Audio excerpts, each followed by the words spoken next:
When you were before this committee earlier, you were asked information about who's been fired, who's been retired, et cetera, et cetera. We did not get that information from you, and subsequent to that, I think a number of us wrote letters to you asking for this information, and you had a department that had around 70,000 employees, is that correct?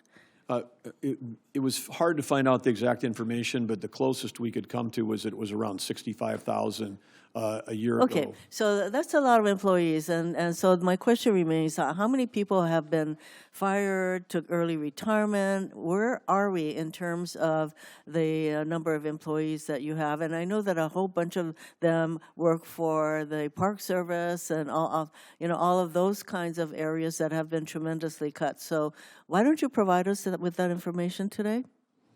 I'd be happy to get back to you on the number of people that have taken early retirement, the number earlier voluntary retirement.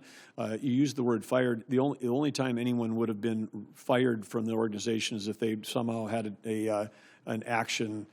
So we're talking small number of people that would have actually been fired. You mean that if people were fired, they actually were fired for cause? Is that what you're saying? Yes. So since you were asked this last time, it's been about a year, why are you not prepared to give us this information today? And especially the people who are working for our national park services, et cetera, these are the people who interact with the public. Well, and I'd like to know what kind of cuts have been imposed on those services as a result of cuts to the workforce. Well, the goal, of course, is to have no cuts to services and no cuts to hours and no cuts whatever, because we had so many people working for the Park Service that didn't work in a park.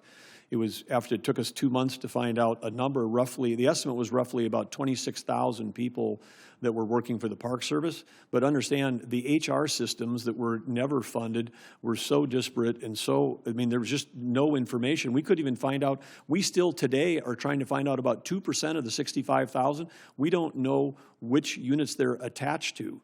There was so much hiring where people were working from home that when they're working from home, sometimes in a location, we're sending a check that's nowhere near a national park. I find it very totally unacceptable that you don't know what's going on in your own department.